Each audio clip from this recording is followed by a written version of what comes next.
દ્વારકાધીશ તો આ છે આપણે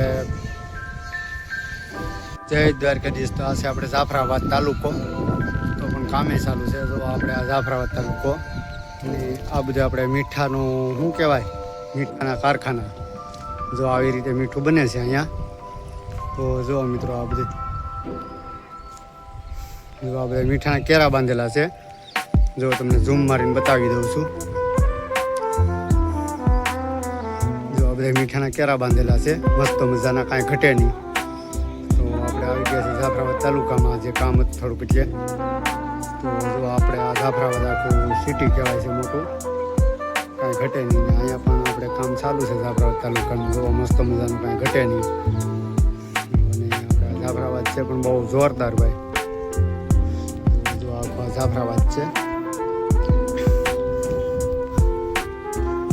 કેવું મસ્ત મજાનું છે જાફરાબાદ. જુઓ તો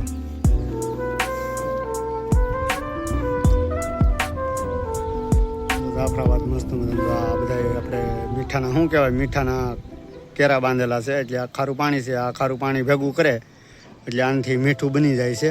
આ કેરા જે છે ને બાંધેલા ફરતા પાળા કરેલા, તો એમાં મીઠું ફરતા વસાળા પાણી ભરેલું છે એટલે એમાં મીઠું બની જાય છે. કાંઈ ઘટે નહીં. મસ્ત મજાનો આપણો વ્લોગ આવે છે. જોતા રહેજો મિત્રો, લાઈક કરતા રહેજો, સબસ્ક્રાઈબર કરતા રહેજો અને સપોર્ટ કરતા રહેજો મિત્રો.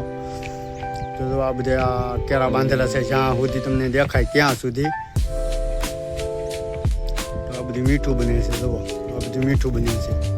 આપણે જે નિમક ખાવામાં આવે છે ને મિત્રો, એ જ નિમક બને છે અહીંયા. જો અમારા જાફરાબાદમાં તો કેવું છે નિમક, કેવું લાગે છે તો કહેજો. મસ્ત મજાનું હોય તો કોમેન્ટ કરતા રહેજો મિત્રો. તો આપણે આ જાફરાબાદ, હવે આપણે જાફરાબાદમાંથી આખું ઘેરે આપણે હવે લોર આપણું ગામ છે ને આપણે જાફરાબાદ આવ્યા હતા થોડુંક કામે, તો કામ આપણું પતી ગયું છે ને હવે આપણે ભાગીએ છીએ મિત્રો. જય શ્રી રામ ને જય દ્વારકાધીશ.